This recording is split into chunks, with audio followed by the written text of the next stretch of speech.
Emily had just moved into a new apartment in a bustling city to attend university. She had grown up in a small, quiet town with her family and was excited but also anxious about living in such a big and unfamiliar place. In her search for accommodation, she found an old, spacious apartment close to campus that seemed perfect. She was paired with a roommate, Layla, who appeared friendly, though a bit quiet and introverted. At first, Seda thought Layla's introversion was simply a part of her personality, something normal for someone who might be adjusting to living away from home for the first time. However, as days passed, Emily began to notice that something wasn't quite right. The apartment, which seemed charming and cozy at first, began to feel oppressive. It wasn't just the old wallpaper or the creaky floorboards, there were other strange things happening, things Emily couldn't explain. She started hearing faint sounds in the night, soft thuds, whispers in the dark, and even the rustling of sheets. At first, Emily dismissed these sounds, thinking they were simply due to the age of the building or maybe her imagination running wild. But soon, the noises began to grow louder, more distinct, and impossible to ignore. Emily found herself lying awake at night, staring at the ceiling, unsure of what was real and what was a figment of her sleep-deprived mind. One particular evening, as she was getting ready to leave the apartment, Emily noticed something odd. Layla's door was slightly ajar, just enough for Emily to peek inside. Curious, she decided to check on her roommate. To her surprise, Layla was lying motionless on her bed. At first glance, it seemed like she was just sleeping. But there was something about her stillness that felt unnatural. Emily stood there for a moment, watching Layla, unsure whether she should disturb her. After a while, she decided to leave and let Layla rest. The strange feeling lingered, but Seda brushed it off. As the days turned into weeks, the strange occurrences continued. Each night, Emily would hear more noises, sometimes footsteps, sometimes the faint sound of someone whispering her name.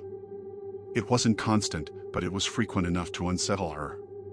She tried to convince herself that it was just the old building settling or perhaps her mind playing tricks on her, but deep down, she knew something wasn't right.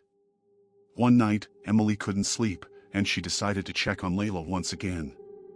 When she opened the door, she found Layla sitting on her bed, motionless, her eyes wide open, staring at the wall. Seda called out to her, but Layla didn't respond. It was as though she was in a trance, completely disconnected from the world around her. After a few moments, Emily left, but the unease continued to grow inside her. The next day, Layla seemed perfectly normal again, acting as if nothing had happened. But Seda couldn't shake the feeling that something was terribly wrong. The strange, unsettling behavior became a nightly routine, Layla sitting motionless in her room, not responding to Emily calls, and then acting as though everything was fine by morning. Emily's suspicion grew with each passing day. She began to wonder if Layla was perhaps dealing with something deeper, some mental health issues she hadn't shared. However, it wasn't long before the supernatural elements of the situation began to surface. One evening, Emily was unable to sleep and decided to do some late-night reading in the living room. As she flipped through her book, she suddenly heard a voice, low, almost a whisper. It was coming from down the hallway, and it sounded like Layla's voice. Emily crept down the hall and peeked into Layla's room. To her horror, she saw Layla standing at the window, her back to the room, staring out into the night. But what really terrified Emily was the fact that Layla was mumbling in a language that Emily didn't understand, soft, incoherent words that seemed to be spoken by someone else entirely. Emily was frozen in fear, unsure of what to do. She didn't approach Layla. Instead, she slowly retreated to her own room, her heart pounding in her chest. The next morning, when Emily asked Layla about the strange behavior, Layla simply responded with, "I was just talking to myself." "It's nothing." But Emily's mind wasn't at ease. She had begun to wonder if Layla wasn't just dealing with personal issues, but something far darker, something supernatural. Emily did some research about the apartment's history and learned that it had once been the site of a tragic event, a death that had occurred years earlier. The previous tenant, a young woman who looked eerily similar to Layla, had died under mysterious circumstances. Her spirit had never been properly laid to rest, and it was said that her soul had been trapped in the apartment ever since. As Emily delved deeper into the history, she discovered that the building had a long and haunted past. It had once been the site of an old hospital, and many of its patients had died alone in the rooms. Some of the spirits had never moved on, and their lingering presence could still be felt in the apartment. Emily was horrified to realize that Layla wasn't alive at all. She was the ghost of the young woman who had died all those years ago. Layla's spirit was trapped in the apartment, unable to find peace. And now, Zeta found herself living with a restless soul, a spirit who was not only trying to communicate but also desperately seeking a way to move on. One night, Emily decided to perform a ritual to try and release Layla's spirit. She opened a portal to the other side, hoping that Layla's soul would finally find peace. As she did, Layla appeared, her ghostly figure materializing in front of her. But rather than looking peaceful, Layla's face twisted in terror. Her mouth opened in a silent scream, and Emily felt a cold breeze sweep through the room. With a sudden gust of wind, Layla's spirit vanished, leaving behind an overwhelming sense of loss and sorrow. Emily could still hear her voice, echoing in the back of her mind, a chilling reminder that the ghostly presence would never truly leave her.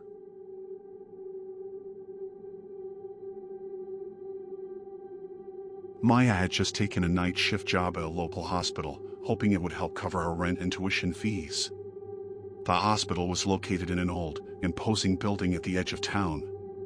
It had a long and eerie history, one that was well known among the staff, though few talked about it openly. Maya, a young woman eager to prove herself, wasn't deterred by the rumors that swirled around the place. She assumed that these stories were simply the product of overactive imaginations and a few unfortunate incidents over the years. However, she quickly realized that the hospital's history wasn't something that could easily be ignored. Her first few shifts were relatively uneventful, and Maya began to settle into her routine. The night shift was quiet, the hospital dimly lit and almost lifeless in the late hours. Her responsibilities included checking on patients, ensuring the halls were silent, and performing various tasks around the building. It was easy work for someone like Maya who was used to late nights and long hours. She couldn't help but notice the silence that permeated the hospital during her shifts, a silence that felt almost unnatural. But one night, as she made her way through the darkened halls, Maya heard something unusual. A soft whisper, just on the edge of hearing. It seemed to come from one of the rooms down the hall. At first, she dismissed it as nothing more than the wind or the sound of the building settling. But as she walked closer to the room, the whisper grew louder, more distinct. It wasn't the wind. It wasn't a creak in the floorboards. It was a voice. Curious and a little apprehensive, Maya decided to investigate. She pushed open the door to the room and looked inside. The room was empty, the patient's bed neatly made, the lights dimmed. But the whispering continued, coming from the corner of the room. Maya's breath caught in her throat as she turned, half expecting to find someone standing there. But there was no one. Just the quiet, almost imperceptible whisper that seemed to swirl around her. Confused and uneasy, Maya stepped back and closed the door. But as she walked down the hall, she couldn't shake the feeling that she was being watched. The eerie sensation lingered, creeping under her skin. She tried to push it out of her mind, convincing herself that it was just the exhaustion playing tricks on her. In the following days, Maya's sense of unease grew. The whispers didn't stop. Every night, as she walked through the halls, she could hear them, faint voices, sometimes laughing, sometimes crying, sometimes whispering her name. The sounds weren't always the same, but they were always there, lurking in the background, just out of reach. The hospital staff seemed to ignore the strange noises, brushing them off as part of the hospital's charm. Old buildings make noises, they would say. It's nothing. But Maya knew better. She wasn't sure what was happening, but she could feel it deep in her bones, something was wrong. One night, as she walked down one of the darker hallways, she noticed a figure standing at the end of the corridor. The figure was motionless, its back turned to her. Maya's heart began to race as she approached, her footsteps echoing in the empty hall. As she got closer, the figure turned, revealing a woman in a hospital gown, her face pale and her eyes hollow. Before Maya could react, the figure vanished, disappearing into thin air. Maya stumbled backward, her breath catching in her throat. She stood frozen for a moment, unsure if she had seen what she thought she had seen. But when she looked again, the hallway was empty, the figure gone. The rest of the night passed uneventfully, but Maya couldn't shake the feeling of dread that had settled over her. The whispers, the fleeting glimpses of shadowy figures, it all felt too real, too overwhelming to ignore. But what could she do? She was alone in the hospital, the only one there at that hour. As the nights passed, Maya began to experience more disturbing occurrences. She would see figures standing in the corners of her eyes, only to turn and find nothing there. Sometimes, she would feel cold hands brush against her shoulder, or hear the sound of footsteps following her when she knew no one was there. But the worst thing happened one night when Maya was working late in the emergency room. She was alone, preparing medical supplies when she heard the sound of a patient calling out for help. She rushed into the hallway, expecting to find someone in distress. But there was no patient. The hallway was empty. The doors to the rooms were all closed. As she turned to head back to the ER, she felt a cold chill creep up her spine. A voice, barely a whisper, called her name from behind. Maya. She spun around, but no one was there. The air was thick with a sense of foreboding, the temperature suddenly dropping. The lights flickered, casting long shadows on the walls. Then, without warning, a loud bang echoed from one of the patient rooms. Maya froze, her heart pounding in her chest. Reluctantly, she made her way down the hall to investigate. As she passed by the rooms, she noticed something strange. The doors to the rooms were ajar, but when she glanced inside, no one was there. It was as if the hospital itself was alive, shifting and changing in ways Maya couldn't understand. Her nerves were on edge. She had no choice but to keep moving. But the deeper she ventured into the hospital, the stronger the sense of dread grew. It was as though the building itself was alive, and it was watching her, waiting for her to slip up. One evening, after hearing another unsettling voice call her name, Maya decided to do some research on the hospital's history. What she uncovered left her shaken. The hospital had once been built on land that had been a cemetery. Many of the patients who had died there had never been properly buried, and their spirits were said to roam the building, unable to find peace. Maya learned that the hospital's halls were haunted by the restless spirits of those who had died within its walls. The whispers she had heard weren't just figments of her imagination, they were the voices of the dead, calling out to her, trying to communicate from the other side. The woman she had seen in the hallway, the one with the hollow eyes, was one of them, a patient who had died alone in that very hospital many years ago. Terrified, Maya realized she was not alone in the hospital. The spirits were all around her, watching her, waiting. They had been there long before her, and they would remain long after she left. There was no escaping the hospital, no escaping the ghosts that lingered in its shadows. One final night, as Maya was making her rounds, she encountered one of the spirits face to face. The woman from the hallway stood before her, her eyes wide with sorrow. "Help me," the spirit whispered, her voice barely audible. Maya tried to speak, but no words came out. The woman's face twisted in pain, and suddenly, the room grew cold. Maya felt herself being drawn into the spirit's grasp, her body paralyzed with fear. The woman's hollow eyes stared deep into her soul, and Maya felt herself slipping away. When the morning shift arrived, Maya was gone. Her colleagues searched the hospital, but there was no sign of her. It was as though she had vanished without a trace, swallowed up by the darkness of the hospital. Some say they can still hear her screams echoing through the halls at night.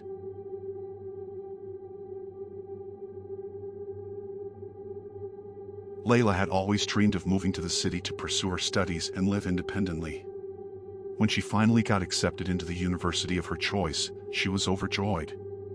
Her excitement grew even more when she found an apartment in a shared house with two other students, Anna and Sarah. The house was located in a quiet neighborhood, far enough from the university to offer peace, yet close enough to commute easily.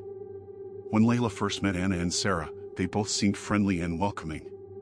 Anna was an outgoing, energetic person who seemed to have a story to tell about everything, while Sarah was more reserved, keeping to herself most of the time. Layla, initially, felt lucky to have found such pleasant roommates. They quickly agreed on the house rules and settled into their new home. However, as the weeks passed, things started to feel a little off. Layla couldn't put her finger on it at first, but the atmosphere in the house seemed to shift.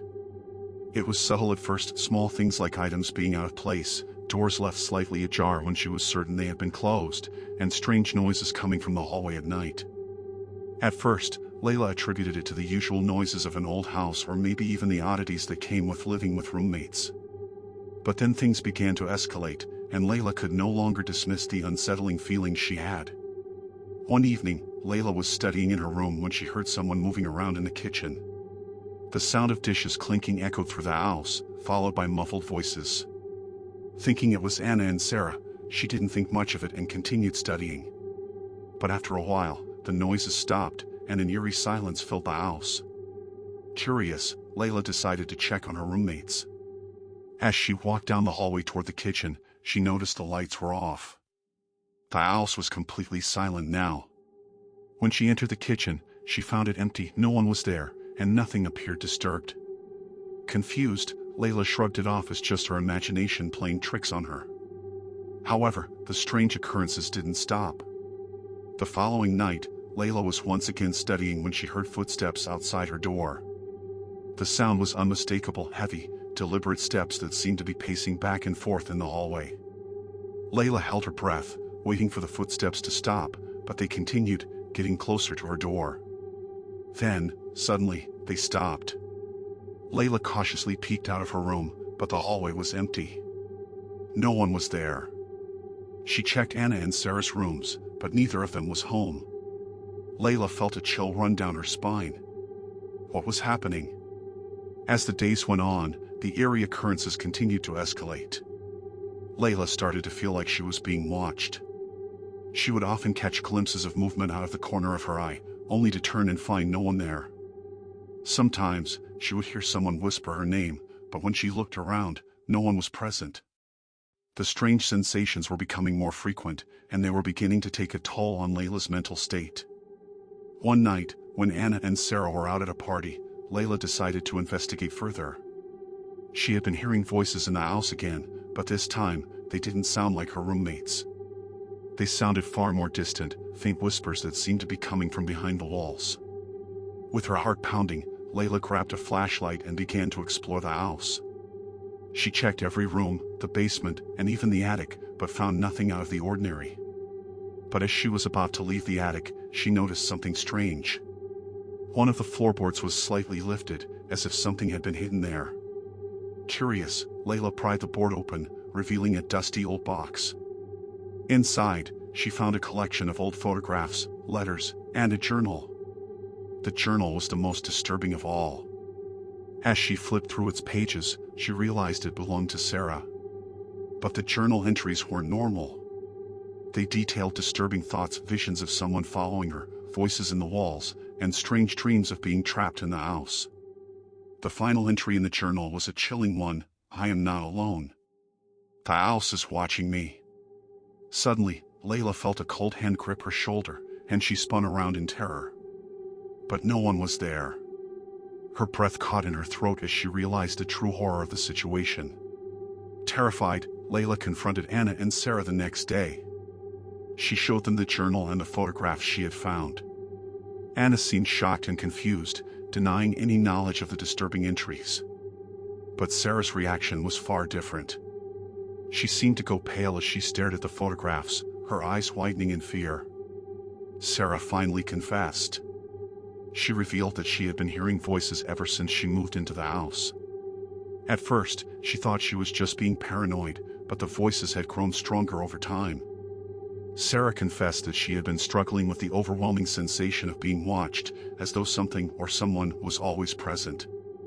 Anna, who had been silent during the conversation, suddenly spoke up. She told Layla that she, too, had been experiencing strange things in the house. She had heard the whispers, the footsteps, and had seen strange shapes moving in the corners of her vision. But she had never mentioned it to anyone, thinking it was just the stress of living in the city. Layla felt a growing sense of dread as she listened to her roommate's stories. It became clear to her that the house was not just old, it was haunted. The spirits in the house had taken a particular interest in the three of them, tormenting them in ways they couldn't understand. One night, Layla, Anna, and Sarah decided to confront the spirits that haunted their home. Armed with candles and incense, they sat together in the living room, trying to communicate with the entities. As they sat in silence, the air grew colder, and the lights flickered. The whispers began again, louder now, circling around them like a storm. Suddenly, the room grew dark, and a shadowy figure appeared before them. It was a tall, dark shape, its features obscured, but the presence was unmistakable. The figure reached out toward them, its cold touch sending a shock of fear through their bodies. In a desperate bid to break free, Layla grabbed the journal and began reading aloud the final entry. As she spoke the words, the figure paused, its form flickering as if caught between the realms of the living and the dead. The temperature dropped even further, and a screeching sound filled the air. But just as suddenly as it had appeared, the figure vanished, leaving behind an eerie silence. The owls felt different after that night. The whispers stopped, the footsteps ceased, and the oppressive presence lifted. But Layla, Anna, and Sarah knew that the owls would never truly be free of its dark past. They moved out shortly after, but they could never shake the feeling that the spirits of that house were still watching them, waiting.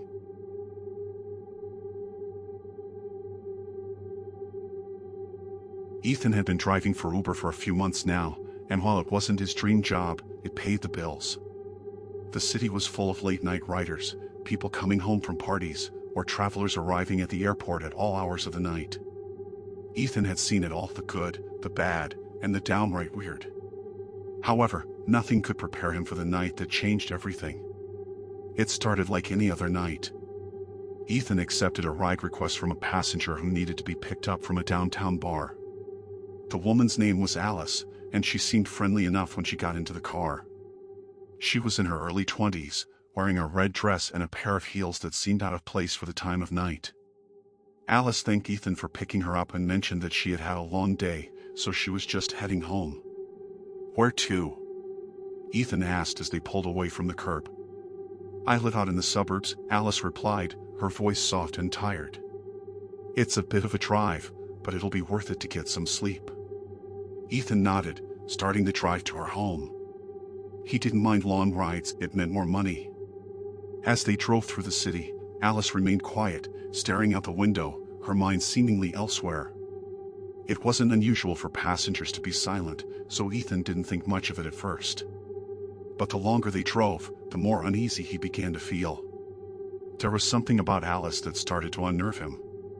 Her quiet demeanor was one thing, but the way she stared out the window, almost as if she were lost in thought, made Ethan feel like something was off.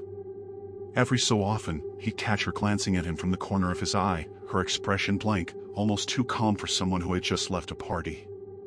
The night was quiet, the city lights flickering in the distance as they drove further away from the heart of downtown.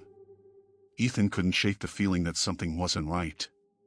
Alice's eyes seemed too distant, her movements too stiff. Every now and then, she'd mutter something under her breath, words that Ethan couldn't make out. But when he asked if everything was all right, she would smile faintly and say, "Yes, I'm just tired. Long day." Ethan tried to brush it off, chalking it up to the late hour and the tiredness of his passenger. However, as they passed an isolated stretch of road, things took a strange turn. Alice suddenly spoke up, her voice lower now, almost a whisper. "You know, you're the only one who's ever been nice to me," she said, her tone taking on a strangely eerie edge.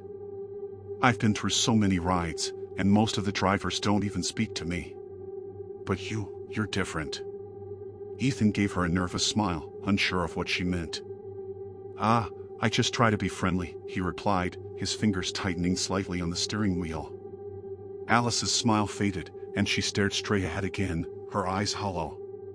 "Do you believe in ghosts?" she asked suddenly, her voice barely audible over the hum of the car. Ethan laughed nervously.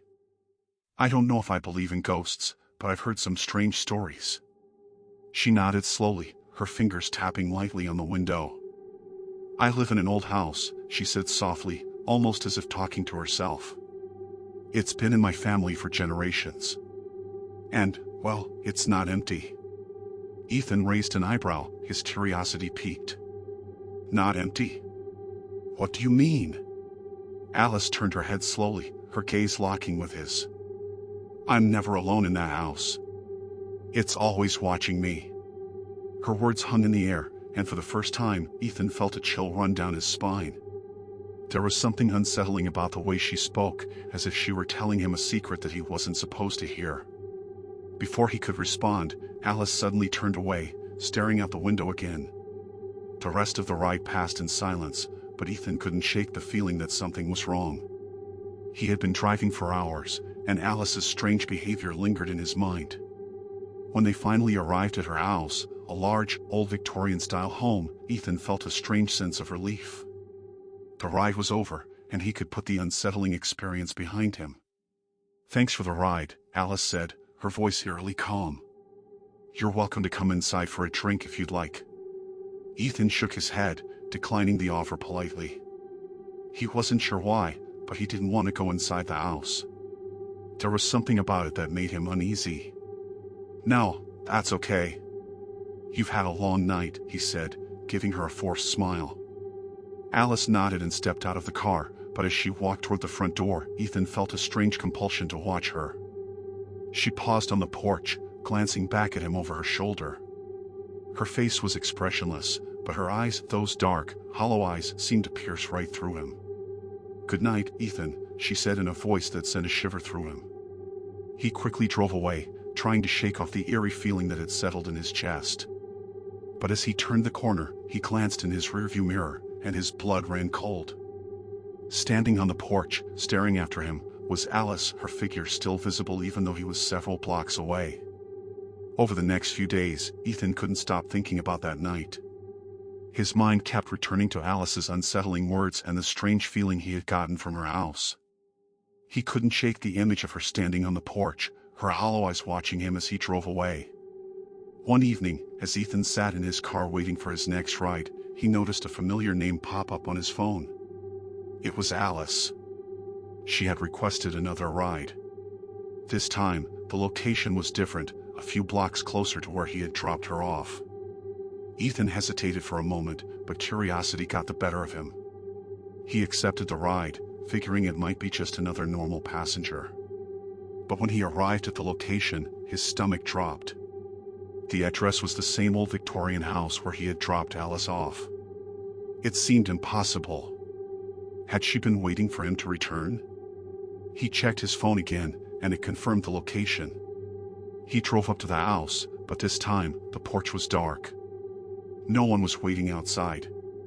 Feeling uneasy, Ethan honked the horn, but there was no response.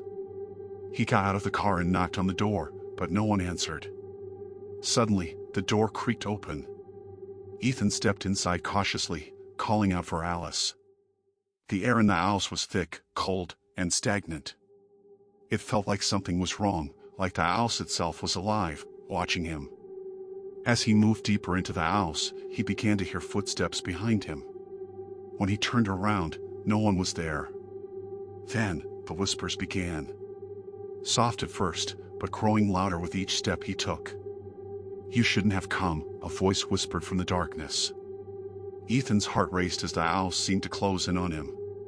The walls seemed to shift, and the temperature dropped drastically. The whispers turned into loud, frantic voices, urging him to leave. But it was too late. The door slammed shut behind him, trapping him inside. Then, from the shadows, Alice appeared. Her face was twisted in a horrifying expression, her eyes wide and empty, her lips curled into a sinister grin. "You're not leaving, Ethan," she said, her voice low and hollow. And with that, the house swallowed him whole, never to be seen again.